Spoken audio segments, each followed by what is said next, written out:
25, yeah.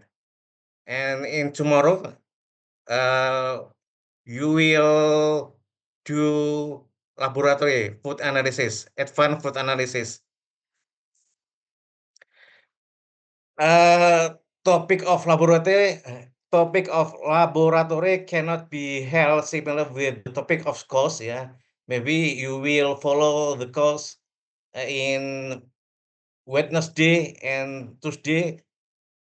Uh, Class 1 maybe in Wednesday and class 2 maybe in Thursday.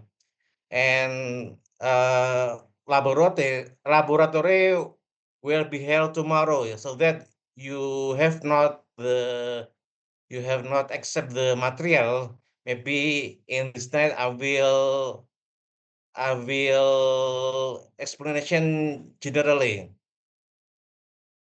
Uh, the instrument or equipment needed in for laboratory is just only one, yeah. Uh, Department of Food and Scientology only have one equipment, so that must be used by interchangeably, ya. Jadi harus digunakan secara bergantian, ya. Jadi Departemen TP itu hanya punya alat satu untuk analisis sifat fisik, ya.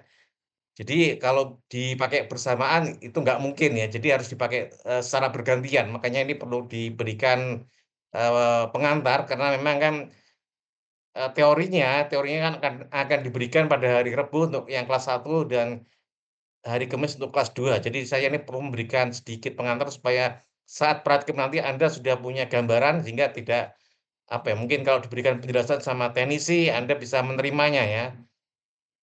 Kemudian jadwal praktikumnya itu kan dilakukan besok, ya, besok pada pagi hari. Yang siang itu jam jam 1 mungkin kelas 1 sampai jam mungkin setengah 4 mungkin yang nanti yang K2 jam 4 sampai hampir jam 6 kali ya, agak agak malam ya.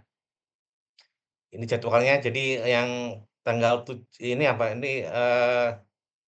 ini jadwal kuliah ini kayaknya. Kuliahnya ini kan, jadi nggak sama nih, jadinya, Anda praktikum tapi belum ada teori pengantarnya di kuliah. Jadi saya merasa perlu memberikan pengantar pada malam hari ini. Kemudian ini jadwalnya ya, topiknya sekarang saya memberikan topik yang akan Anda, pelajari saat praktikum nanti, ya. Jadi ini, topik praktikumnya. Jadi ada reologi ya, reologi, kemudian ada sifat-sifat termal, kemudian ada warna ya. Kalau menurut kuliah, kuliah pada minggu ini, in week ya, itu course in week, the topic about reologi ya, reologi, and next week, jadi minggu depan itu topiknya tentang, sifat termal, itu menggunakan alat DSC. Kemudian yang minggu terakhir itu, sifat fisik warna ya, warna menggunakan alat kromameter sama kromameternya ada 2 jenis yang kita punya, ada yang, Minolta sama Hunter Lab ya. Kemudian untuk yang topik minggu ini sebenarnya itu sama semuanya, itu tentang reologi ya, topik in week about reologi. Ya, reologi itu kan ada yang reologi untuk yang bahan pangan yang cair dan juga ada bahan pangan yang padat. Kalau yang untuk bahan pangan cair itu biasanya menggunakan ini Brookfield ya. Jadi nanti Anda praktikum menggunakan alat Brookfield, kemudian juga, ada yang menggunakan RVE. RVE ini, biasanya campuran antara air dan sampel ya, nah bentuknya, slurry lah ya, semacam seperti itu.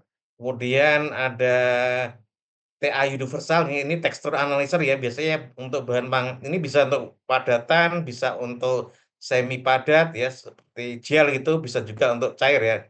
Tapi rata-rata biasanya kalau tekstur itu untuk, padat dan semi padat ya. Jadi yang untuk cair itu pakai Brookfield, kemudian juga pakai yang TA universal ini untuk yang bahan padat atau semi padat. Kemudian ada juga nanti yang reometer ya, mungkin, pada minggu ke depan itu reometer juga sama, itu juga mempelajari tentang reometer. Itu biasanya lebih banyak dipakai reologi untuk bahan, eee, padatan atau semi padat, sebenarnya liquid juga bisa ya. Ini lebih lebih multifungsi kalau reometer, cuman alatnya agak lebih mahal harganya.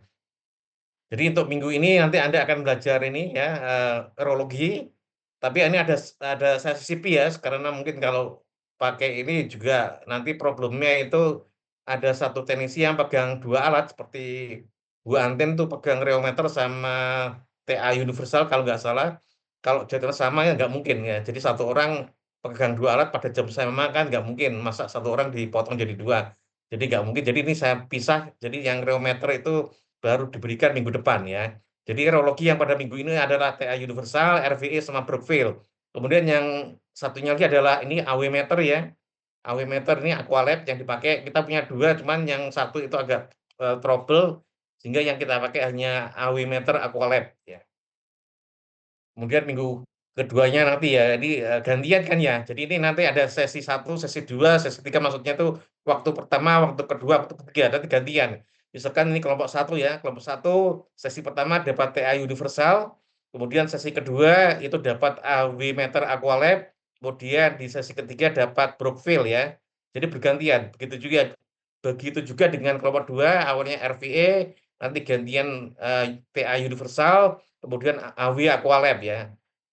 Begitu juga dengan kelompok 3 begitu sama ya, gantian. Pertama Brookfield, kemudian yang sesi kedua ganti RVE, kemudian TA universal. Anda perhatikan kan kurang lebih waktunya hampir 2,5 jam kan ya, saya kira cukup nih ganti-ganti. Kemudian ini kan tempatnya ya, tempatnya alatnya kan, agak terpisah. Kalau yang TA universal sama RVE ini tempatnya satu di lab ini persiapan riset umum ya, lab rangkaian proses, PAU lantai 2 di dekat ruangan saya ini ada 2 alat ini, ruangannya kecil nanti gantian ya, mungkin ada diatur gantian yang masuk, yang lain menunggu di lab itu, kan ada bangku-bangku, ada bisa duduk, nanti yang masuk bergantian, karena ruangannya kecil ya.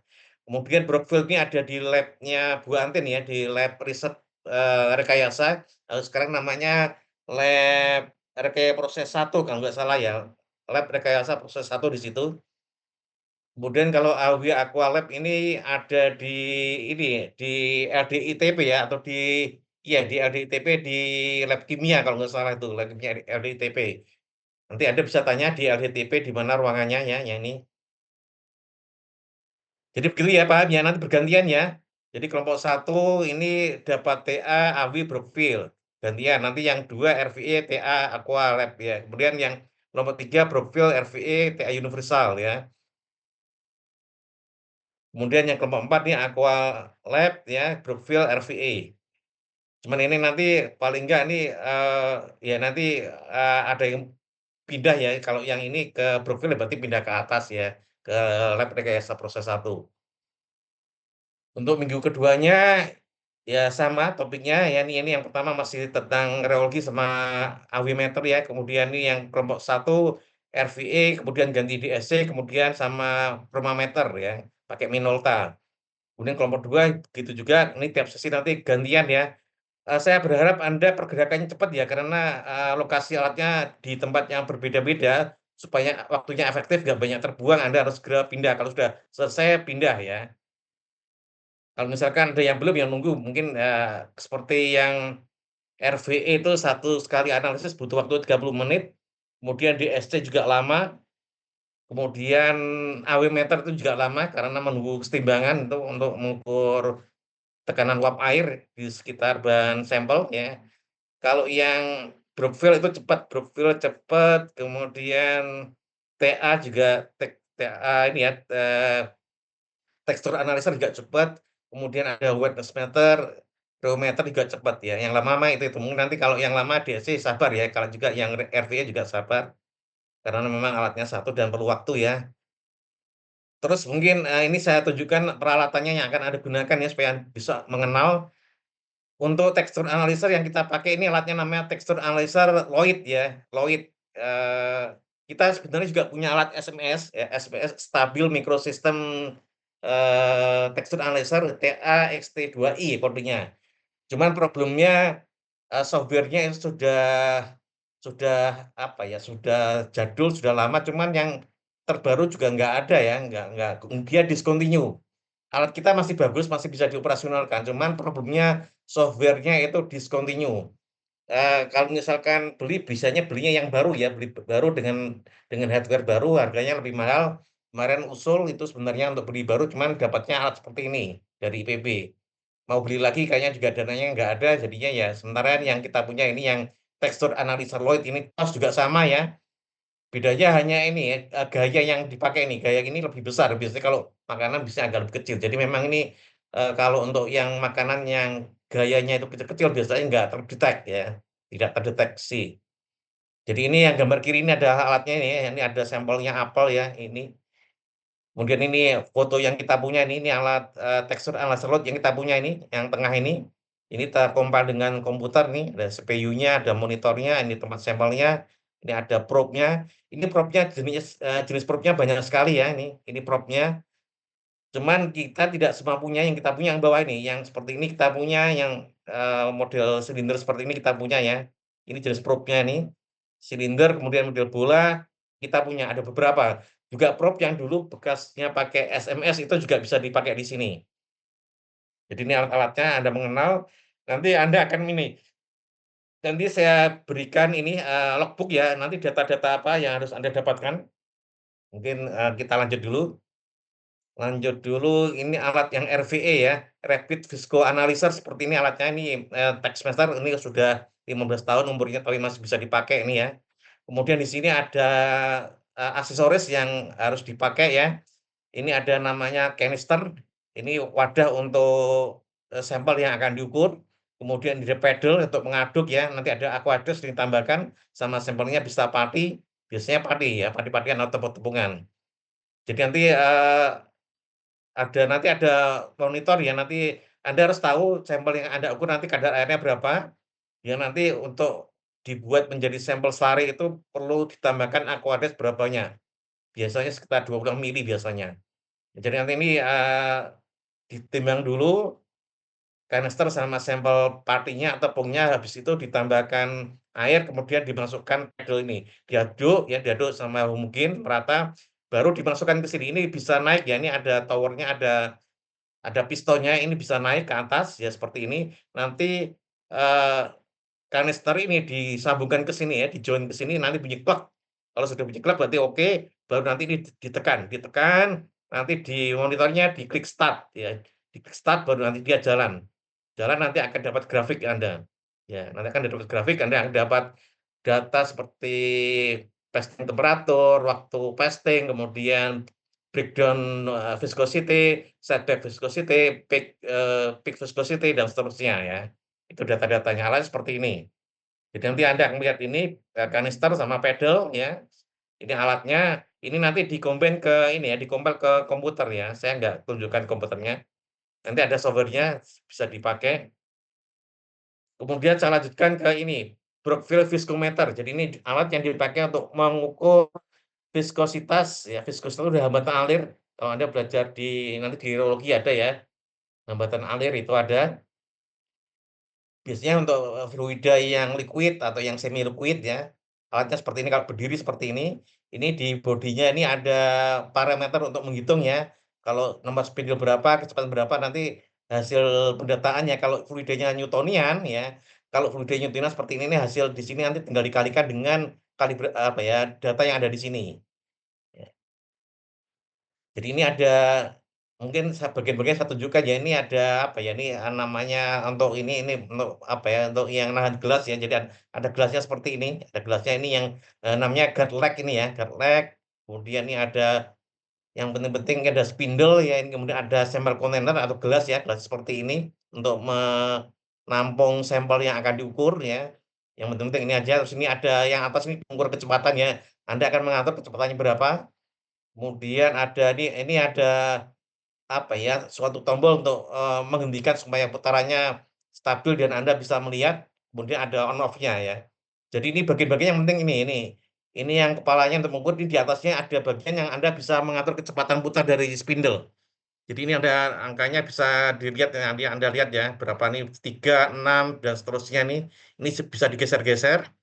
Kemudian ini ada spindle-nya, ini yang dipakai untuk mengukur nanti Anda pasang di sini ya, ini nomor satu, ini nomor 2, ini nomor 3, nomor 4. Jadi ini nanti Anda pasang ke sini ya, disambung di sini. Kalau sudah terpasang di sini, nanti gelas yang tadi ya, yang gelas tadi itu, yang sampel kontainer, Anda isi cairannya, entah susu, entah sirup. Setelah Anda isi, nanti Anda masukkan ke sini ya, ke guard ini, dan nanti diputar nih, ya, di-on-kan ya. Ini ada tombol on di sini nih, nggak kelihatan ya. Ini ada tombol on di sini. Di-on, nanti dia akan muter ya, dia akan muter, setelah kecepatan stabil, di sini ada jarum merah ya, ada jarum yang nunjuk di sini. Kalau sudah dia stabil, nggak geser-geser, Anda baca berapa persen skalanya. Kalau yang untuk, cairan yang, viskositas rendah ya, seperti susu, kemudian apa ya, susu, minuman ya, minuman kemasan, itu biasanya pakai yang nomor satu. Kalau yang untuk agak viskos gitu ya, kayak kecap, sirup mungkin bisa pakai 2 atau 3. Kalau yang sangat viskos kayak pasta ya, pasta sambel gitu mungkin pakai 4 ya. Nanti Anda kalau yang pasta nanti coba-coba. Kalau misalkan pakai ini nggak terbaca ya, di sini nggak kedetek, berarti Anda harus turun ya, karena dia hambatannya sangat besar. Nah, seperti itu. Dan nanti kalau terpasang seperti ini spindle yang sudah terpasang di sini. Yang kanan ini, ya. Jadi ini adalah profil viskometer, di sini ada on off-nya, jangan lupa nanti Anda on-kan kalau ingin dia berputar. Terus kalau ingin membaca ini, kalau ini ingin Anda bisa membaca dengan baik, di sini ada tombol ini Anda tekan supaya dia putarannya, stabil dan ini bisa Anda baca, ya. Nggak geser-geser. Kemudian ya ini bagian bawahnya sudah ya, ini gelasnya untuk yang Brookfield. Kemudian kalau yang reometer seperti ini nih, ya, ini reometer gambarnya yang kita punya ini ya. Kodenya MCR berapa MCR 40 atau berapa saya lupa nih. Jadi ini nanti ada semacam apa ya, kayak plat gitu ya, yang untuk mengukur ini bagian-bagiannya ada. Ini ada semacam untuk muter ya, counter speed, counter displacement dan seterusnya nih. Ini penggeraknya di sini nanti ya. Kemudian ini ada sistem pengukurannya nih, ada sampel holder-nya nih. Ini ada yang model CP, CP itu, cone plate ya, cone plate itu berarti nanti bentuknya yang satu kayak cone-cone itu kayak corong ya, yang satu datar, ya. Kalau yang parallel plate ya, parallel plate itu nanti yang bentuknya dia plat yang sejajar. Kemudian ada yang CC itu silinder silinder cone ya, cone silinder, CC itu ya concentric cylinder ya. Dia bentuknya mirip kayak yang spindle tadi, spindle nomor satu tadi ya. Ya nanti akan sampelnya ada di sini nanti ya, ditaruh di sini, terus nanti ini turun ya, turun nanti dia akan muter ya, muter untuk supaya ada laju gesernya kan ya. Jadi ada laju geser, ada ya geser nanti terukur nanti dihubungkan ke komputer ya. Jadi seperti ini gambarnya ada di sini. Nah ini, jadi ini alatnya nih, ini adalah, reometernya nih. Reometer ini dihubungkan dengan komputer, ada CPU-nya nih, keyboard-nya untuk, menginputkan data-data yang diperlukan ya. Nah, nanti ini bentuknya nih, ini yang ini adalah yang bentuknya konplit ya. Biasanya yang untuk yang, agak viskos itu, yang agak kental itu pakai yang ini. Terus yang plat-plat yang bentuknya seperti ini nih, ya bentuknya plat-plat ini ya. Plat-plat ini, datar-datar semuanya, nanti dia diputar. Kalau yang C ini bentuknya concentric cylinder ya. Nah, seperti ini. Biasanya kalau yang untuk reometer ini pakainya yang ini, yang konflik sama plat-plat ya, dia bentuknya yang cenderung cenderung kayak gel gitu, nggak liquid. Kalau ini yang untuk liquid biasa ya, bisa juga. Cuman kita sepertinya aksesoris yang ini belum nggak tahu ada atau belum ada, saya, belum memastikan. Kalau yang ini, yang A dan B ini ada nih ya. Ini banyak yang dipakai. Biasanya kalau yang model liquid biasanya pakai Brookfield biasanya. Ada pertanyaan sampai di sini untuk alatnya, mungkin Anda besok bisa mengenal lebih jelas ketika praktikum. Terus yang ini adalah AW-meter ya, AW-meter itu alat yang dipakai untuk mengukur nilai AW suatu bahan pangan ya. Anda tahu AW-meter kan sangat penting untuk mengukur, tujuannya terkait dengan pengawetan pangan. Kalau AW-nya di bawah 0,85 biasanya kecil itu, bahan pangan bisa menghambat pertumbuhan mikroba ya. Apalagi sampai di bawah 0,6 itu biasanya, mikroba akan terhambat dan dia bisa tahan lama, bisa awet ya. Alatnya seperti ini yang AW meter Aqualab ya. Nah, ini gampang, penggunaannya nanti sampel dimasukkan ke sini nih, ini tempat sampelnya nih, ya, di daerah sini. Ini tempat sampelnya ditaruh di sini nanti ditutup, nanti dinyalakan untuk pengukuran selama beberapa waktu, nanti datanya muncul seperti ini nih, di sini. Ada yang hanya AW meter sama temperatur, Ada juga yang AW meter sama kadar airnya di sini, ya, tergantung settingannya nih. Kalau yang kiri ini, dia hanya menunjukkan AW meter sama temperaturnya.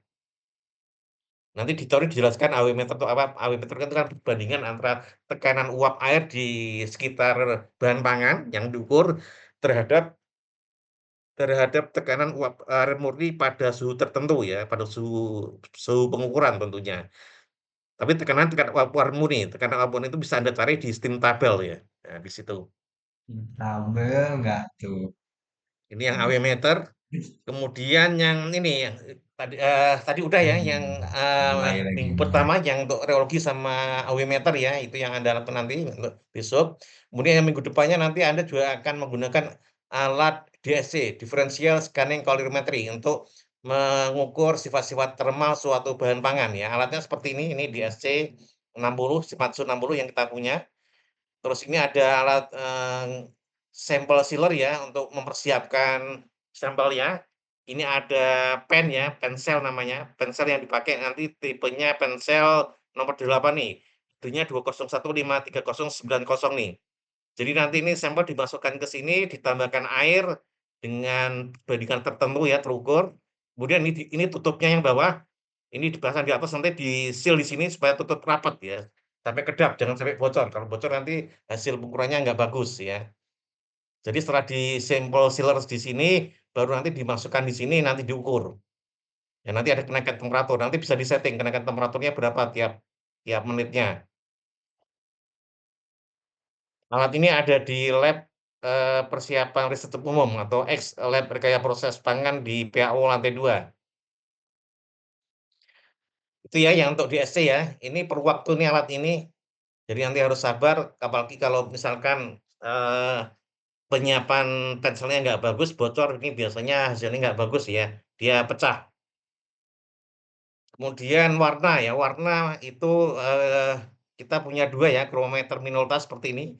Itu, jadi ada suatu alat ini ya, dia yang bisa menghasilkan cahaya. Cahaya itu nanti dipantulkan ya, dipantulkan nanti cahaya pantulan nanti itu yang direfleksikan di semacamnya dibiaskan, baru nanti hasil pembiasannya itu diukur ya, diukur seperti ini. Ini hasil hasil pengukurannya nih, ada yang menggunakan LAB kalau space ini L bintang, A bintang, B bintang ya. Ini nilainya. Ada juga yang menggunakan koordinat polar, kalau ini koordinat rektanguler LAB, kalau LCH ini, koordinat polar ya, LCH. L itu menunjukkan gelap terangnya, kalau A ini menunjukkan warna hijau, warna merah, kalau yang B itu ini, hijau merah ya, yang bawah itu biru sama kuning kalau nggak salah ya, saya mungkin bisa dilihat di sini, di sini. Jadi yang A kanan ini ke arah merah, yang minus ke arah minus ini hijau ya, tapi di tengah-tengahnya dia grey ya. Jadi, dia kalau di tengah-tengah ini nilainya minusnya atau positif kecil dia, grey, nggak merah tajam. Kalau yang B ya, B minus itu ke arah biru, B positif ke arah kuning ya, seperti ini. Jadi nanti kalau ada pengukuran hati-hati nanti, nilainya dicek betul ya. Oke ya, ini seperti ini. Nah, ini hasil pengukurannya bisa model LAB, bisa LCH, bisa juga pakai Stribonglus, model EYZ, ini model yang lama. Tapi sekarang jarang digunakan, lebih baik nanti saya sarankan Anda menggunakan LCH atau LAB. Kemudian ini aksesorisnya ya, kalau sampelnya bentuknya padatan dengan bidang lebar, bisa langsung ditembak nih. Ditembak nanti pantulannya akan diarahkan ke sini ya, di dalam nggak terlihat, nanti akan diukur ya. Jadi yang diukur itu yang pantulannya, yang terserap nggak bisa terukur ya. Kemudian kalau sampelnya bentuknya partikel itu ada aksesorisnya seperti ini, kalau yang liquid ini ada aksesorisnya seperti ini. Jadi hasilnya seperti ini pengukurannya nih, kalau yang LAB ya pakai ini nih. Ya, ini, A-nya positif itu ke arah merah, A negatif ke arah hijau, ini B positifnya kuning, B negatifnya biru. Tapi kalau nilainya minusnya atau positifnya di dekat tengah-tengah ini biasanya dia cenderung grey ya. Dan nanti Anda lihat seperti ini misalkan merah ini titiknya A di sini, maka ini merahnya kuat ya, merah kuat cuman kuningnya kan nggak kuat ya, kuningnya nggak kuat sehingga dia, nilai kuningnya dia hanya sekitar berapa nih, sekitar kuningnya dia sekitar 14 ya, 14 di sini, jadi dia nggak dominan ya, grey ya. Jadi yang dominan ini merah, merahnya nilainya 43, ya di sini. Sedangkan yang L itu menunjukkan, gelap terang ya, kalau ke bawah dia itu cenderungnya, eee, lightness ya, yang ke bawah itu nggak ada gambarnya ya, dia yang ke bawah seingat saya dia gelap, yang ke atas itu terang ya. Kalau yang lupa nanti saya diingatkan, saya agak lupa lama nggak pakai. Nanti Anda bisa lihat ini ya, ini ada linear lightness nih, 43 dia cenderung kalau di bawah terang, kalau ke atas gelap barangkali ya, saya agak lupa nih. Nanti dilihat ya di skalanya, saat belajar nanti juga ini. Kemudian kalau yang Hunter modelnya seperti ini, kronometer Hunter ya. Jadi ini sampelnya ada di atas nih, ada tempat untuk menaruh sampel di atas, nanti ditembak nih ada sumber cahayanya di sini, yang daylight mungkin biasanya. Nanti ditembakkan ke sini, pantulannya ke bawah ini akan ditangkap dan diukur ya. Alatnya seperti ini ya, Hunter. Nanti Anda bisa membandingkan ya, perbedaan hasil pengukuran antara yang chromometer Hunter dan chromometer yang Minolta. Ini dua-duanya sama-sama ini yang spektro ya. Berarti dia cahaya pantulannya, diurai dulu. Ada juga yang Minolta itu yang cahaya pantulannya langsung diukur ya, tidak dibiaskan dulu. Namanya bukan alat yang spektro ya, dia langsung diukur apa adanya itu. Ada pertanyaan sampai di sini? Mungkin Anda besok bisa lihat alatnya lebih jelasnya ya, saat praktikum. Cuman nanti yang perlu Anda perhatikan nih, data yang perlu Anda ambil ya. Jadi nanti ketika Anda praktikum, data yang perlu Anda ambil itu yang pertama nih ya, kalau yang untuk reologi ya, untuk Brookfield ya. Untuk Brookfield Anda harus, mendapatkan data ini, jenis bahan. Jenis bahan sampel maksudnya. Sampel Anda apa ya, sampelnya apa, kemudian dengan sampel itu Anda akan menggunakan spindle nomor berapa, kemudian Anda ukur diameter spindle ya. Diameter spindle Anda ukur berapa diameternya, kemudian tinggi spidolnya Anda ukur ya, tingginya berapa, kemudian diameter gelasnya ya, diameter dalam dari gelas Anda ukur. Soalnya nanti parameter-parameter ini akan Anda gunakan untuk menghitung ya, nanti dari diameter inset ini akan dapat jari-jari wadah nih, jari-jari cup wadah sampel, Anda akan dapat data ini. Kemudian dari, eee, diameter spindle Anda akan dapat jari-jari spindle. Kemudian nanti dari, tinggi spindle nanti Anda akan dapat data L nih, L-nya belum masuk ya. Jadi L itu adalah, tinggi spindle, ya. Kemudian dari sini nanti Anda akan mengatur kecepatan spindle ya. Jadi saya minta Anda paling tidak nanti menggunakan 4 kecepatan putar ya, 3, 6, 9, 12 boleh atau berapa nanti sesuainya ya. Ya kalau waktunya nggak cukup ya 3 titik lah, minimal 3 titik, jangan kurang ya. Kalau waktunya cukup 4 titik ya, kalau nggak cukup ya 3 titik. Nanti Anda mengatur tadi kecepatan putarnya tadi yang di atas ya, Anda atur, kemudian, nanti diputar ya dari hasil bacaan tadi Anda tulis di sini berapa persen pembacaannya, persen full scale-nya tuh, 40%, 60%, 70% Anda masukkan ke sini.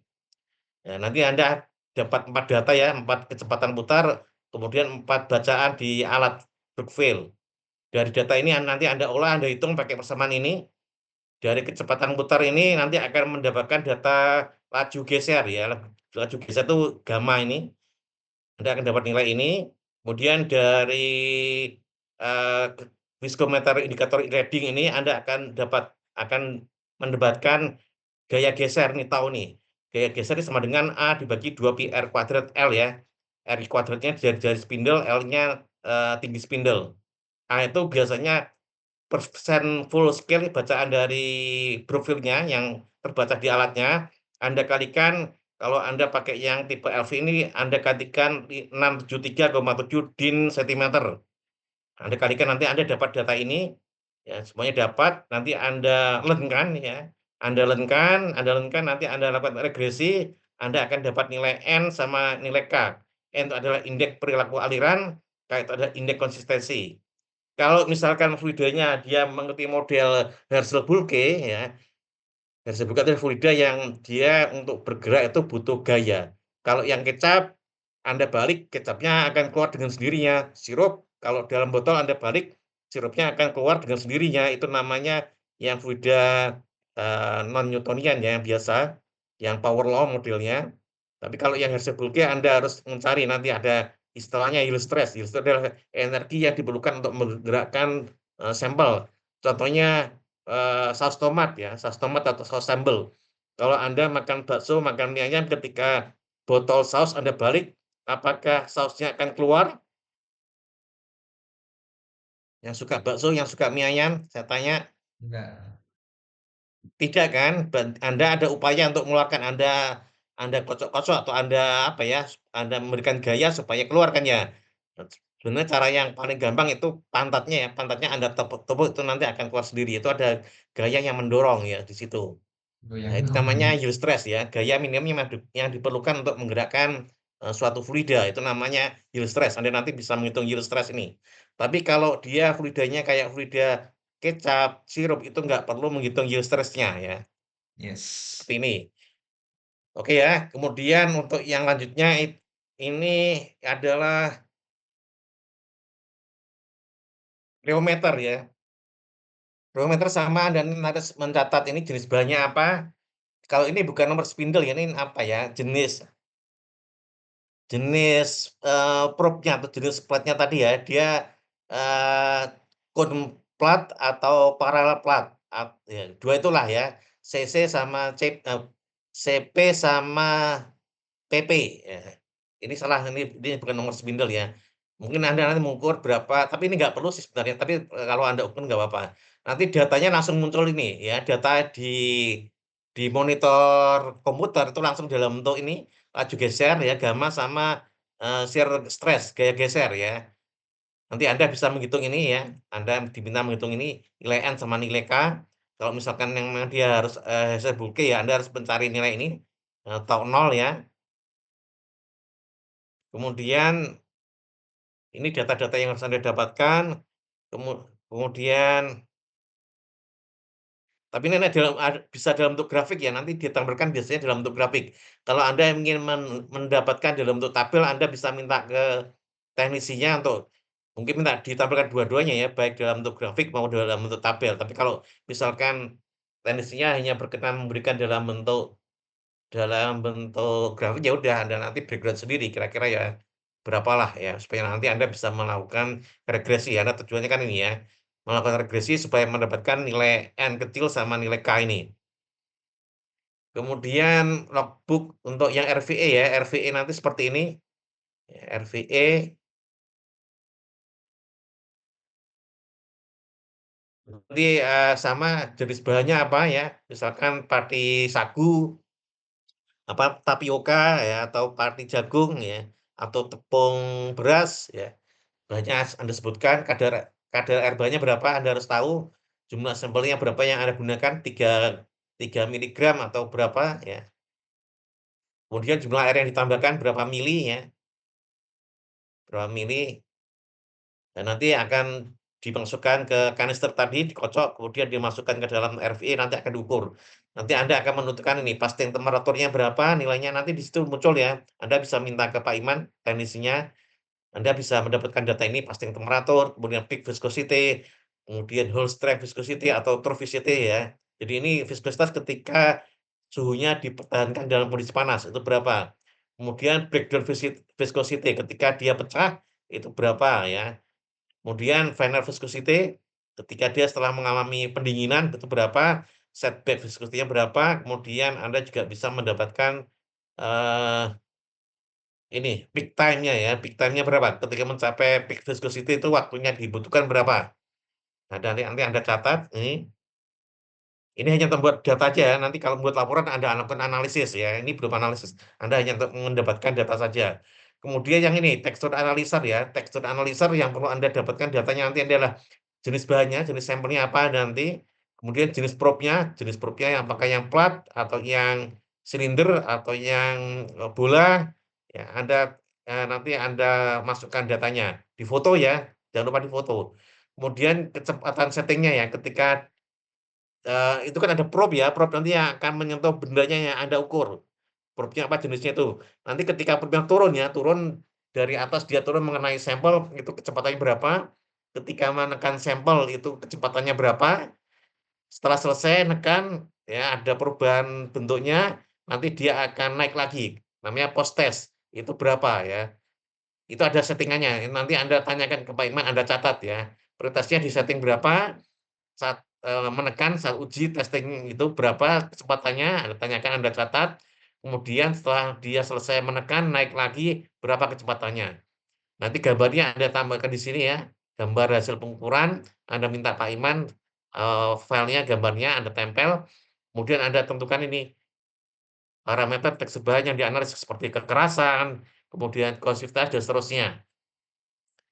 Kemudian juga ini kalau ini ada ini ya, ada tekstur profil analisis ya, itu biasanya 2 kali kompresi. Jadi nanti Anda bisa ini minta dikumpulkan angka hasil pengukuran dalam bentuk, tabel boleh juga kalau bisa ya, dalam bentuk tabel. Nah ini yang profil tekstur analisa ya, ini untuk mengetahui profilnya, ini biasanya ada 2 kali tekan ya, sama jenis bahannya apa, jenis probe-nya apa, biasanya pakai yang plat ini ya, ada foto. Nah ini, pretestnya Anda catat ya, ketika kompresi pertama berapa kecepatannya, saat tes berapa, saat post tes berapa. Ini kompresi pertama, nanti kan dia naik kan ya, naik, terus nanti dia akan turun lagi kompresi kedua. Nah, saat kompresi kedua ini berapa kecepatannya, pretestnya, saat tes itu berapa turunnya, kecepatannya ya, kemudian nanti saat selesai pasca mengukur dia naik berapa kecepatannya. Nanti ada grafik biasanya ada 2 peak ya, yang satu ke atas positif, yang satu ke bawah negatif. Biasanya karena ada faktor lengket sticky sehingga dia memberikan gaya negatif. Kemudian udah ya sampai di situ ya. Kemudian nanti, file, eee, MS Word-nya akan saya berikan ini ya untuk logbook ya. Kemudian untuk yang analisis AW ya, untuk yang AW meter ini nanti nanti bahannya apa namanya, kadar air, kemudian tipe dan merek alat AW-nya apa, ini sudah jelas Aqualab yang dipakai hanya satu.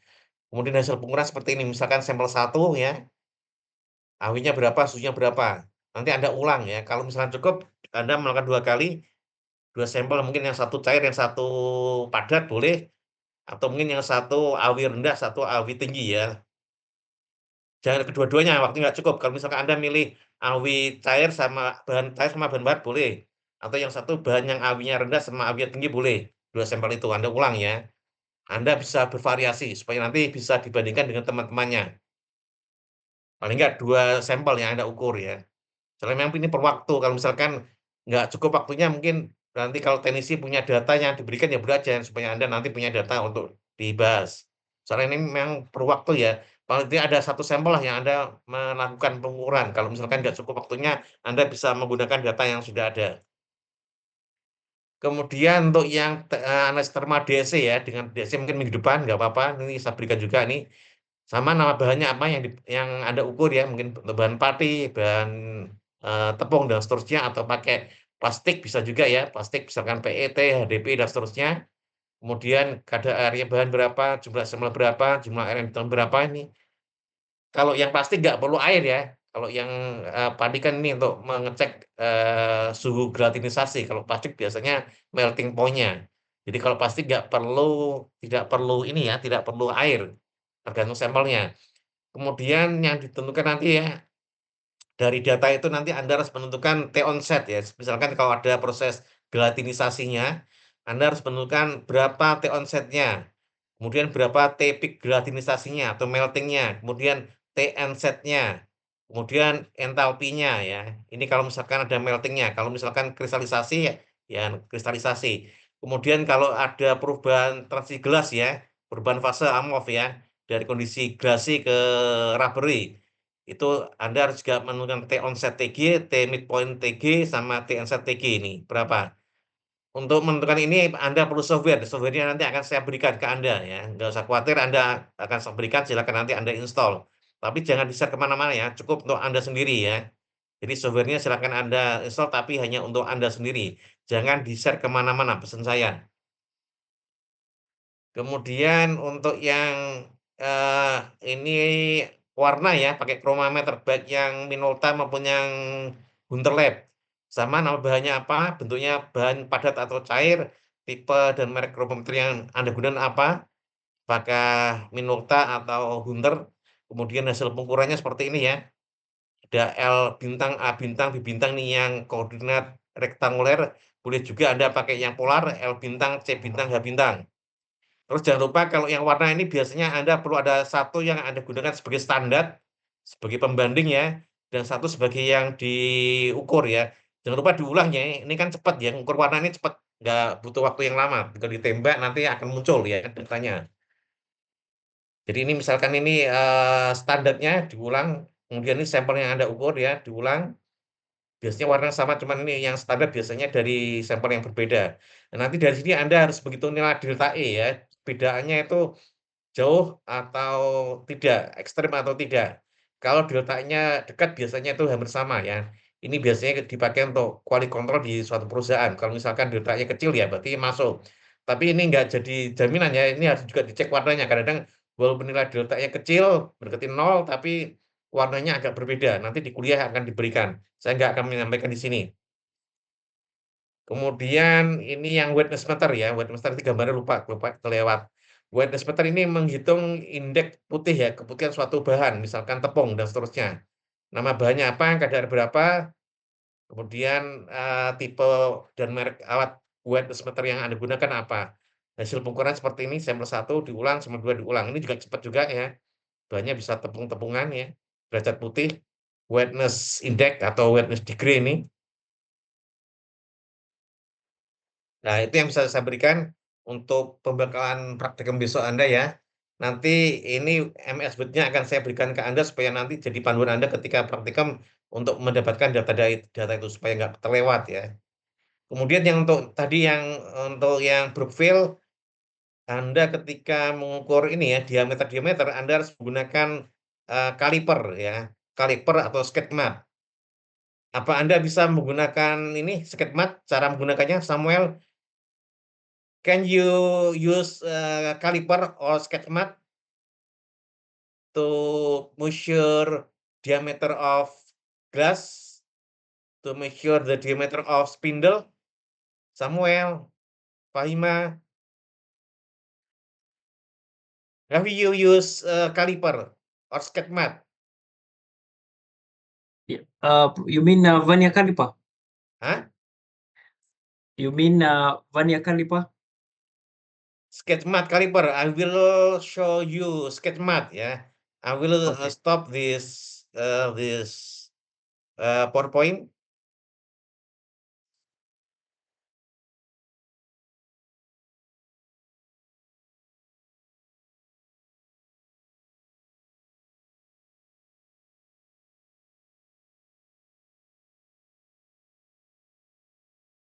Caliper or sketch mat like this, like the feature.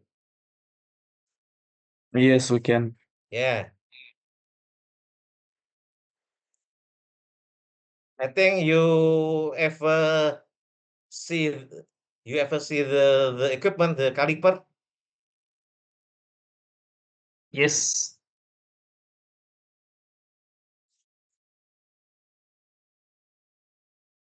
Yang lain gimana? Yang lain bisa kan juga menggunakan kaliper ya? Wah, sudah lihat, Pak.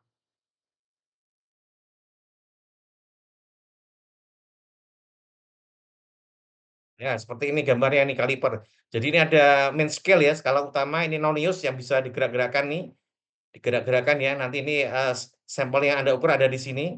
Kalau Anda mau mengukur diameter benda itu diameter kayak spidol, Anda pakai yang rahang ini. Ya, rahang ini yang bawah ini. Nanti Anda cepet di sini, nanti akan Anda ukur ya, yang skala utama di sini nih, misalkan 10 nih, 1 senti atau 10 mili. Terus yang untuk komanya Anda lihat di bagian nonius, di bagian bergerak ini, 35 nih.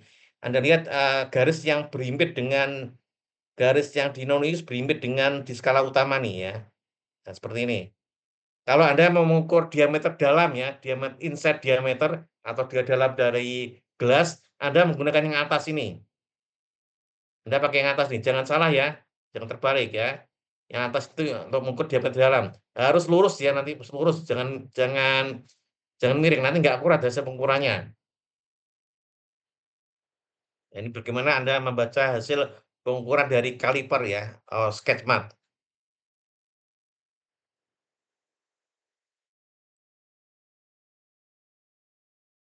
Oke ya, mungkin karena sudah malam ini, mungkin, cukup saya kira. Kalau misalkan ada pertanyaan, besok bisa Anda tanyakan saat praktikum.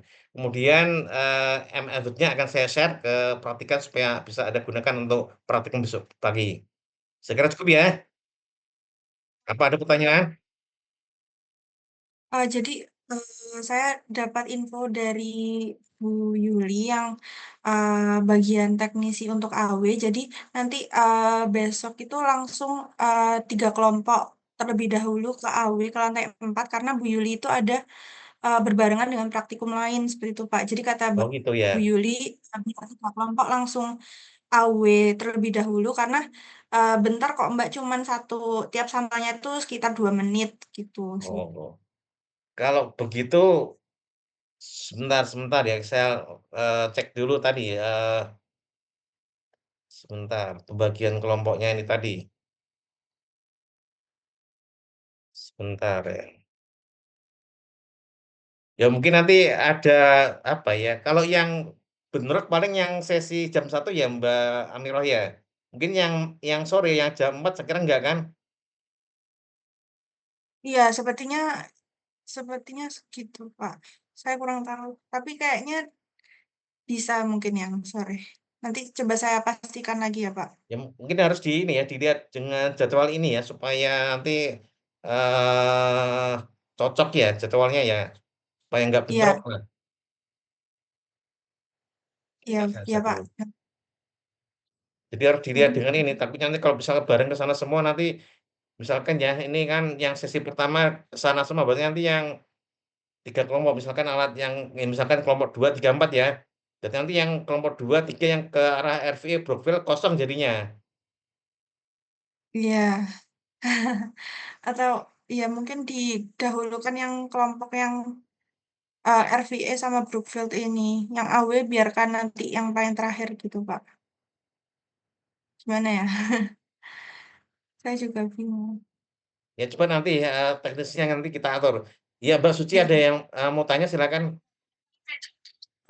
Mohon maaf Pak, izin bertanya, mungkin mau nanya setiap sesi itu berapa menit? Setiap Eh, sesi sa- biasanya sekitar berapa, 30 menit kali ya? Kurang lebih 30, praktiknya berapa menit? Kita lihat dulu jadwalnya, saya juga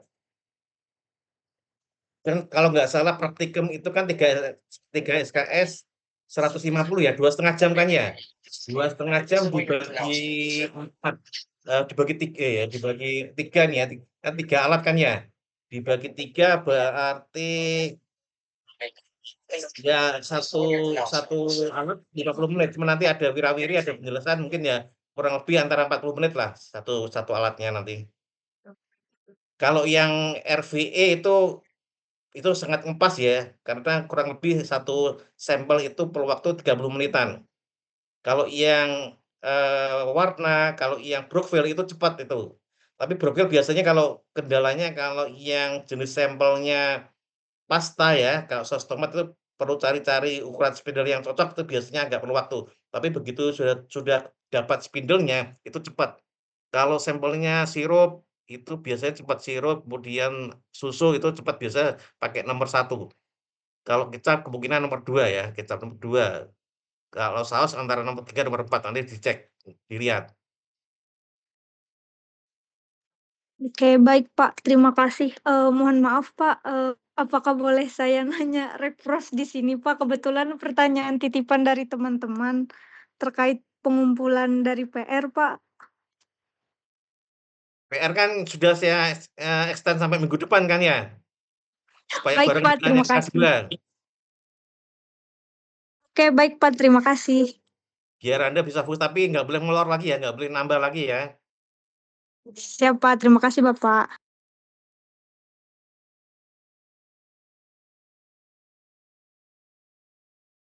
Baik, kalau enggak mungkin saya kira cukup, nanti akan saya share, MS-nya supaya bisa Anda pakai besok pagi.